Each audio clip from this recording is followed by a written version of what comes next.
महिला आरक्षण बिल से जुड़ी इस वक्त की बड़ी खबर आपको बता रहे हैं। संसद में जारी विशेष सत्र के बीच देश में महिला आरक्षण अधिनियम 2023 का नोटिफिकेशन जारी कर दिया गया है। इस एक्ट में विधायिकाओं को महिलाओं के लिए 33% आरक्षण की व्यवस्था है। कानून मंत्रालय की ओर से इस संबंध में कल यानी कि 16 अप्रैल को सरकारी नोटिफिकेशन भी जारी किया गया। यह कानून संसद में महाबहस के बीच आधी रात को लागू हुआ। हालांकि अभी इस बारे में यह जानकारी नहीं मिल पाई है कि 2023 के इस कानून को 16 अप्रैल से प्रभावी करने के लिए अधिसूचित क्यों किया गया है, जबकि संसद में इसी कानून में संशोधन करके इसे 2029 में लागू करने पर बहस चल रही है। और इसके तहत लोकसभा और राज्यसभा विधानसभाओं में 1/3 सीटें महिलाओं के लिए आरक्षित करने का प्रावधान है। इसमें यह स्पष्ट कर दिया गया था कि यह आरक्षण 2027 की जनगणना के बाद होने वाले परिसीमन के पूरा होने तक लागू नहीं हो सकता था। वर्तमान में लोकसभा में जिन 3 विधेयकों को लेकर चर्चा हो रही है, उनका उद्देश्य इस आरक्षण को 2029 से लागू करना है। और हमारे साथ हमारे पॉलिटिकल एडिटर देवेंद्र पराशर जुड़ गए हैं। देवेंद्र, ये समझ नहीं आ रहा है कि आखिरकार जब बहस हो रही है इस कानून को लेकर, वुमेन रिजर्वेशन को लेकर, इस भी 2023 के रिजर्वेशन बिल को लागू करने का मतलब क्या है? अमित, उसके पीछे वजह ये थी कि 2023 में जब संविधान संशोधन किया गया और उसे एक्ट बनाया गया, पार्लियामेंट ने पहले बिल को मंजूरी दी, उसके बाद राष्ट्रपति के साथ हस्ताक्षर हुआ, लेकिन वो एक्ट यानी कि वो कानून संविधान का पार्ट तब होता है जब उस कानून को लागू करने का कोई नोटिफिकेशन जारी कर दिया जाए।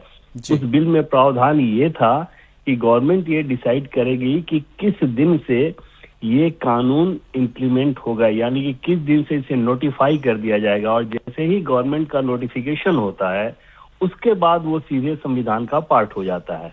अब यहाँ पर समस्या ये थी कि सरकार ने उस कानून को पास करा लिया, राष्ट्रपति के हस्ताक्षर के बाद वो अधिनियम यानी कि एक्ट बन गया, लेकिन उस कानून के लिए कोई नोटिफिकेशन नहीं हुआ था कि किस तारीख से ये कानून लागू होगा।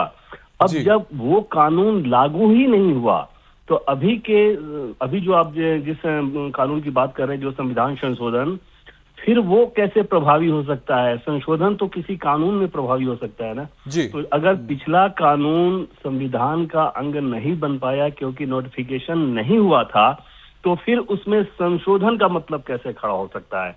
ये बात जो गवर्नमेंट की लॉ एजेंसीज हैं, शायद उनकी जो लेजिस्लेटिव डिपार्टमेंट है, उनसे पहले थोड़ा मिस हुआ और उसके बाद आनन फानन में कल इस काम को किया गया और 16 तारीख वो डेट मुकर्रर करके उस कानून को लागू किया गया। अब उस कानून में संशोधन के लिए अभी जो पार्लियामेंट में चर्चा हो रही है वो उस कानून में संशोधन के लिए हो रही है। अब अगर ये संशोधन पास नहीं हुआ तो भी पिछला कानून एक्टिव रहेगा, यानी कि 16 अप्रैल से वुमेन रिजर्वेशन बिल जो कि 2023 में पास हुआ था वो नोटिफाई हो गया है और वो रहेगा एक्टिव। अगर वो नहीं रहता तो फिर इस संशोधन का मतलब ही क्या, जब वो कानूनी संविधान का पार्ट नहीं था।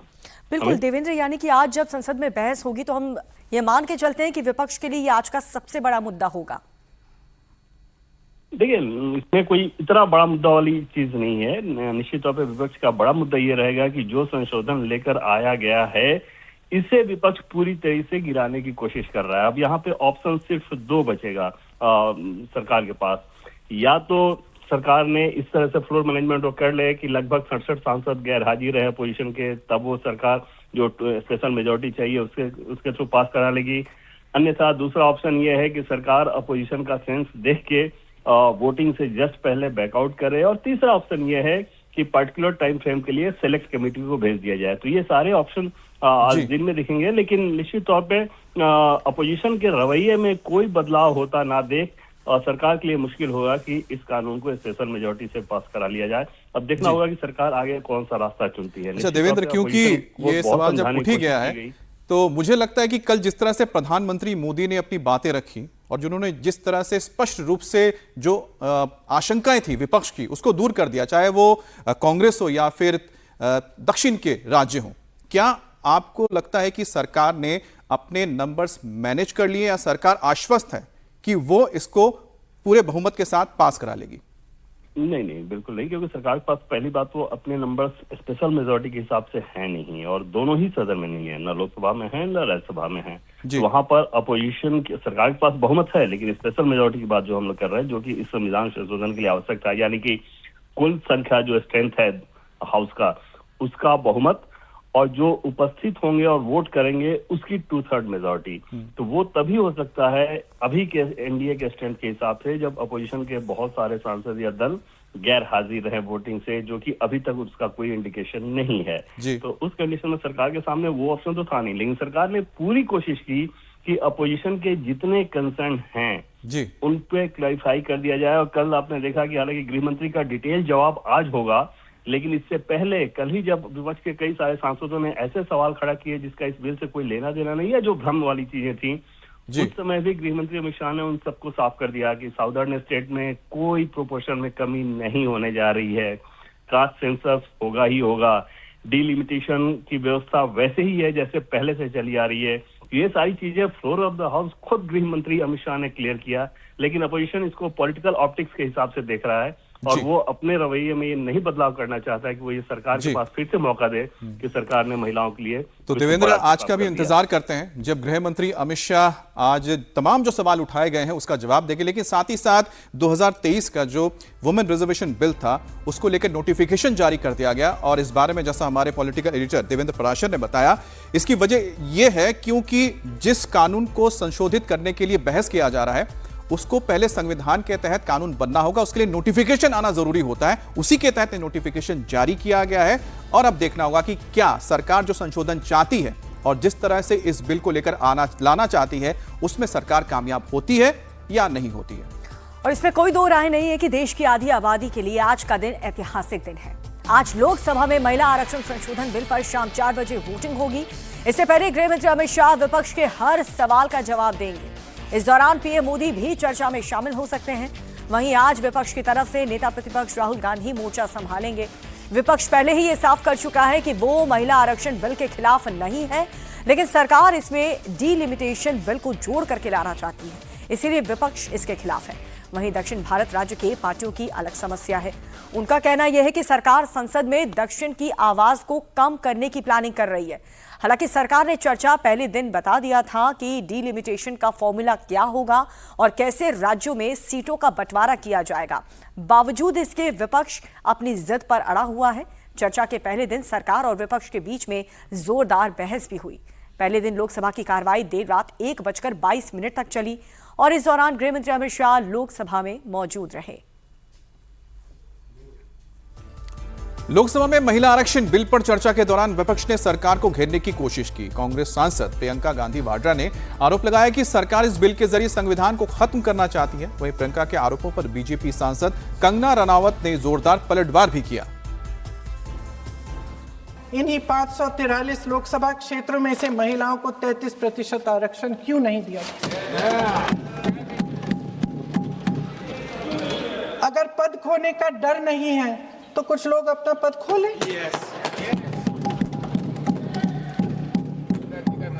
इसी में से SC ST का जो दर्जा है, SC ST में महिलाओं का आरक्षण 33% हो जाए, 1/3 आरक्षण हो जाए, OBC का भी उचित आरक्षण हो जाए, आज पारित हो सकता है। सच्चाई ये है कि आज की चर्चा दरअसल महिला आरक्षण पर है ही नहीं।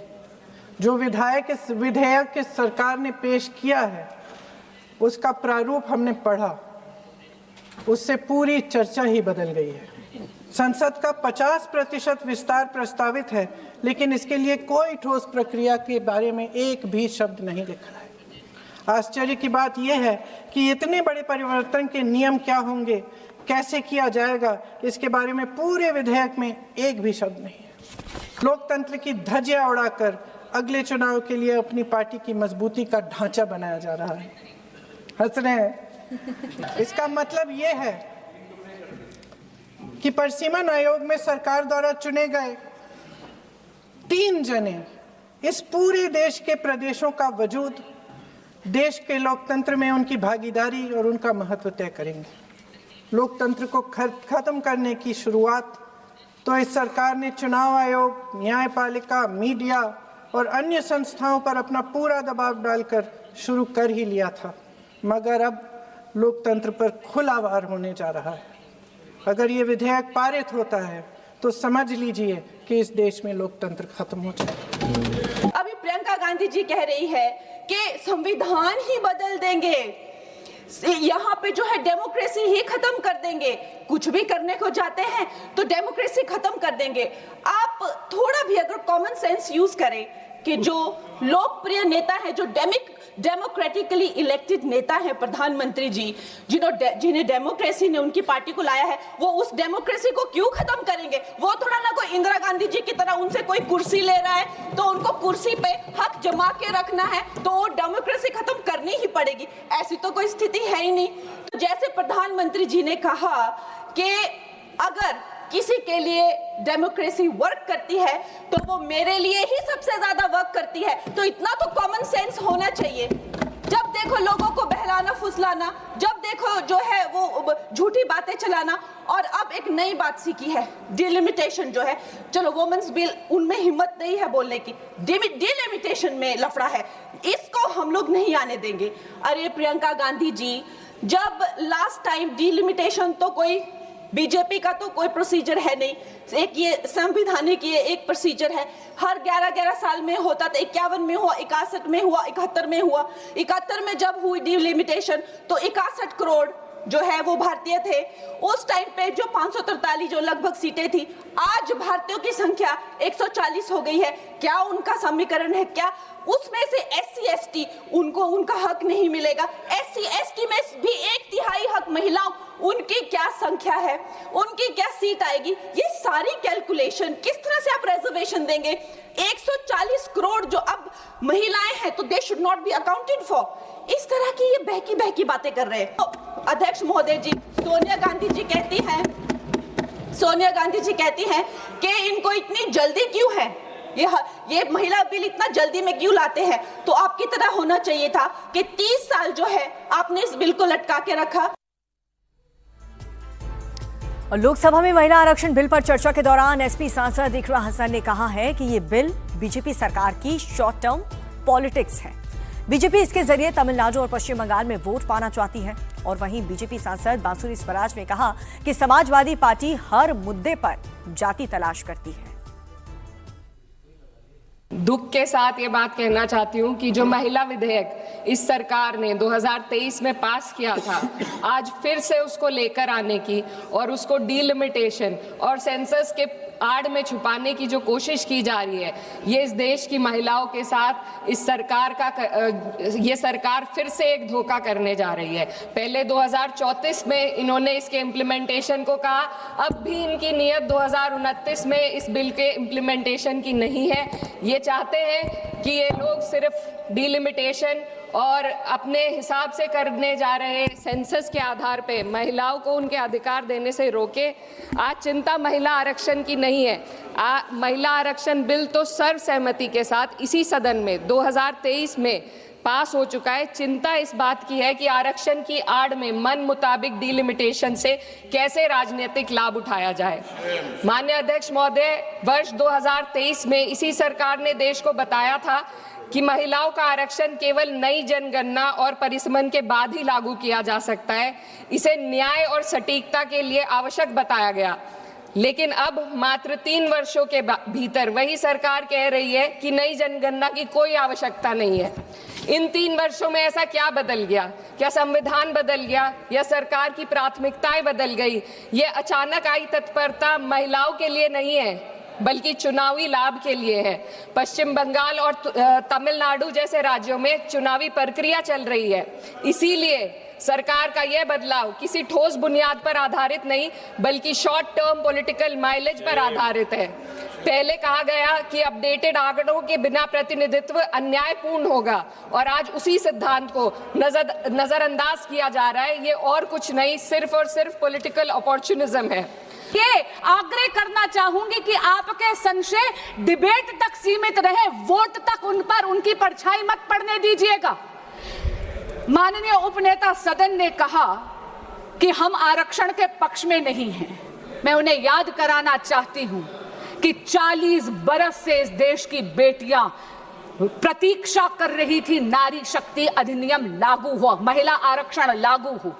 ये नरेंद्र मोदी सरकार है जो सर्वसम्मति से इसको पारित कर कानून बना पाई सितंबर 2023 से। तो हमारी नीयत साफ है, हमारी नीति साफ है, ये तो परिलक्षित हमने सितंबर 2023 में ही कर दिया। मैं फिर पूछना चाहती, बार बार विपक्ष के कई साथियों ने कहा टाइमिंग की बात करी, यहां तक कि माननीय अखिलेश यादव जी ने कहा जल्दबाजी। मैं पूछना चाहती हूं कि 40 बरस की डिले के बाद भी आप जल्दबाजी का आरोप किस मुंह से लगा रहे हैं? और रही बात इलेक्शन की, महोदय, जब तक कि एक राष्ट्र एक चुनाव का रिफॉर्म इस देश में लागू नहीं हो जाएगा, हमारी पॉलिटी का नेचर ये है कि यहाँ तो चुनाव हमेशा रहते हैं। महोदय, एक भय, एक भ्रम बना दिया गया है डीलिमिटेशन को। मैं आपके माध्यम से ये बात स्पष्ट कर दूं हमारे विपक्ष के साथियों को, डीलिमिटेशन यानी परिसीमन भारतीय जनता पार्टी का प्रपंच नहीं है। It is not a conspiracy of the BJP, it's the constitutional mechanism. वही कॉन्स्टिट्यूशन, वही संविधान जो बाबा भीमराव अंबेडकर जी ने बनाया है, उन्हीं के रचित कॉन्स्टिट्यूशन में ही ये प्रावधान है, ये मैकेनिज्म है जहां पर डीलिमिटेशन अनिवार्य है। पर महोदया, मैं बहुत विनम्रता से कहना चाहती हूं, नारी शक्ति वंदन अधिनियम को लागू करना मंजिल है, परिसीमन केवल और केवल राह है। आप राह और मंजिल में कंफ्यूज मत होइए। और लोकसभा में महिला आरक्षण बिल पर चर्चा के दौरान कांग्रेस और बीजेपी सांसदों में तीखी बहस भी देखने को मिली। चर्चा के दौरान कांग्रेस जहां बिल की टाइमिंग पर सवाल उठाती रही, वहीं पर बीजेपी की महिला सांसद बिल से महिलाओं को होने वाले फायदे बताती रहीं। 2023 में लागू हुआ नारी सम्मान अधिनियम पश्चिम बंगाल और तमिलनाडु के इलेक्शन के बाद भी पारित हो सकता था, क्योंकि 29 में लागू करना है। कुछ ही हफ्ते की बात थी, मगर नहीं, मौका चला जाता। इसीलिए सिर्फ और सिर्फ इन दो राज्यों की महिलाओं को बरगलाने के लिए और एक प्रलोभन देने के खातिर इस बिल का इस्तेमाल ये सरकार करना चाहती है। दूसरा, इस महिला आरक्षण बिल की आड़ में बिना नया सेंसस करवाए डीलिमिटेशन का बिल भी सोची समझी साजिश से पारित करवाना चाहती है, पर हम इनकी ये बेईमानी सफल होने नहीं देंगे। ये कैसी सरकार है जो वोटों के लिए अपने ही देश की महिलाओं की भावनाओं से खिलवाड़ कर रही है? ये केवल कानून नहीं, ये भारत के लोकतंत्र का पुनर्निर्माण है। अभी हमारे विपक्ष के साथियों ने कुछ सवाल उठाए कि डीलिमिटेशन से वेटेज बदल जाएगी। आदरणीय गृह मंत्री जी ने स्पष्ट किया, एक उदाहरण साउथ का देकर, कि आज भी उनकी टोटल वेटेज 23.76 है, जो कि 1976 में तय की गई थी, और आने वाले डीलिमिटेशन के रिजल्ट के बाद भी ये सेम रहेगी, यानी वहां कोई कंफ्यूजन नहीं होना चाहिए। इन्होंने कहा कि डीलिमिटेशन में आप घपला कर सकते हैं, तो वो भी आज आदरणीय गृह मंत्री जी ने स्पष्ट कर दिया कि 1952 में, 1963 में, 1973 में और 2002 में जिस तरह से आपने डीलिमिटेशन आयोग का गठन किया था, वही सेम स्ट्रक्चर, सेम पैटर्न हम रखेंगे, यानी वहां अब कोई कंफ्यूजन नहीं होनी चाहिए। तो महिला आरक्षण बिल पर चर्चा के दौरान गुरुवार को प्रधानमंत्री मोदी ने लोकसभा में सभी पार्टियों को इसका समर्थन करने की अपील की है। प्रधानमंत्री ने कहा कि इस बिल को राजनीतिक तराजू से न तोलें। महिलाओं को मिलने वाले इस अधिकार का जिसने विरोध किया है, जिसने विरोध किया है, देश की महिलाओं ने उन्हें माफ नहीं किया है। उनका हाल बुरे से बुरा किया है। लेकिन ये भी देखिए कि 24 के चुनाव में ऐसा नहीं हुआ। क्यों नहीं हुआ?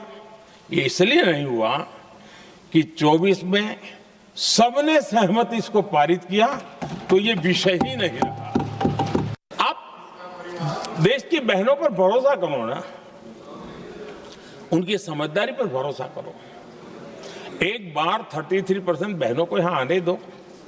आकर के उनको निर्णय करने दो, किसको देना है, किसको नहीं देना है, इस वर्ग को देना, उस वर्ग को देना, करेंगे वो निर्णय। हम उनके सामर्थ्य पर आशंका क्यों करते भाई? एक बार आने तो दो, उनको आने तो दो। कि मैं अति पिछड़े समाज से आता हूं, लेकिन मेरा दायित्व समाज के सबको साथ लेके चलने का है, और यही मेरे संविधान ने मुझे यही रास्ता दिखाया है। मेरे लिए संविधान ही सर्वोपरि है, और इसलिए और ये संविधान की ताकत है कि मेरे जैसा अत्यंत छोटे समाज का, अति पिछड़े समाज के व्यक्ति को इतना बड़ा दायित्व देश ने दिया।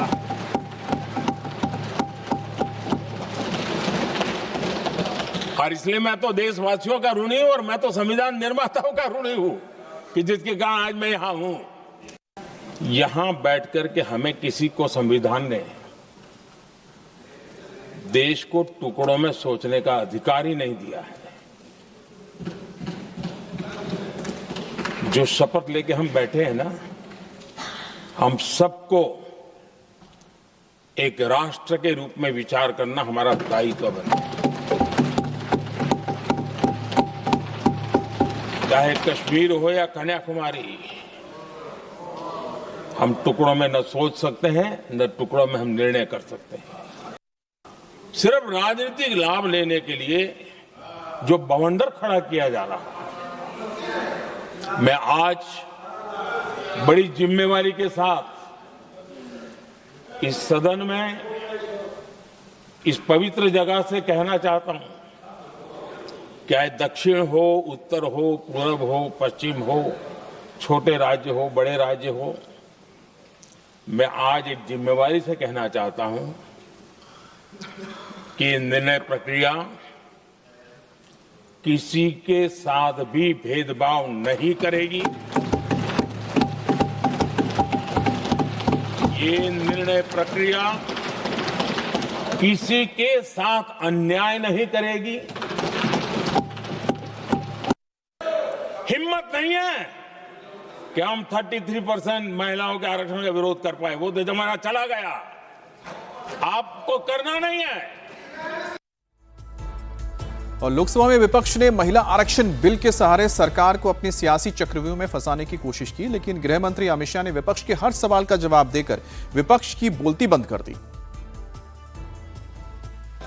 इन्होंने कहा कि जाति जनगणना नहीं कराना चाहती है सरकार, इसको भी मुझे स्पष्ट कर देना चाहिए। सरकार की कैबिनेट ने नरेंद्र मोदी जी के नेतृत्व में जाति जनगणना करने का निर्णय कर लिया है। अगली जनगणना जाति जनगणना होने वाली। जनगणना 2 हिस्सों में होती है। पहले सभी मकानों को इंगित किया जाता है, और उसके बाद में जो बिल्डिंग्स होते हैं, इसके अंदर रहने वाले बंदों को इंगित किया जाता है। तो बिल्डिंग की अभी तक कोई जाति की व्यवस्था हुई नहीं है, होगी तब इसको भी गिन लेंगे वे। अभी तक बिल्डिंग की कोई जाति व्यवस्था नहीं है मान्यवर। जब व्यक्तियों की जाति गिनी जाएगी तब जाति जनगणना का सवाल आएगा। ये भी मैं आज पूरी तरह से स्पष्ट कर देना चाहता हूं। 850 का आंकड़ा कहां से आया ये मैं समझाता हूं। 850 का जो आंकड़ा है मान्यवर, वो इस तरह से बना है कि काल्पनिक रूप से सोच ले कि 100 सीटें हैं, अगर 33% माताओं को, मातृशक्ति को आरक्षण देना है तो उसमें 50% बढ़ाते हैं तो सीटें होती है 150, और 150 जब होती है इसका 33% करते हैं तो 100 सीटें ऑटोमेटिकली हो जाती हैं। जो 543 सदस्य बैठे हैं, इसमें 50% वृद्धि होगी। इसका 33% जब माताओं के लिए रिजर्व हो जाएगा तब 543 की 43 ओपन सीटें होगी जहां पर भी महिलाएं लड़ सकती। तो ये 50% इस तरह से आया है, और 850 है वो राउंड ऑफ फिगर है। 816 एग्जैक्ट संख्या होगी। डीलिमिटेशन कमीशन का जिक्र है कि डीलिमिटेशन कमीशन में आप आपके लोग बिठा दोगे, ये करोगे, वो करोगे। तो मैं माननीय सदस्य प्रियंका जी को कहना चाहता हूं, हमने डीलिमिटेशन कमीशन एक्ट के अंदर कोई बदलाव नहीं किया है। फुल स्टॉप कोमा में आपका डीलिमिटेशन कमीशन एक्ट को हमने रिपीट किया है। अगर आपने उस वक्त मैनिपुलेशन किया है तो मैं इतना कह सकता हूं, आप कह रही हो कि इससे मैनिपुलेशन होगा, तो आपने अगर उस वक्त ये एक्ट का उपयोग कर कर मैनिपुलेशन किया होगा तो मैं इतना कर सकता हूं कि हम नहीं करेंगे।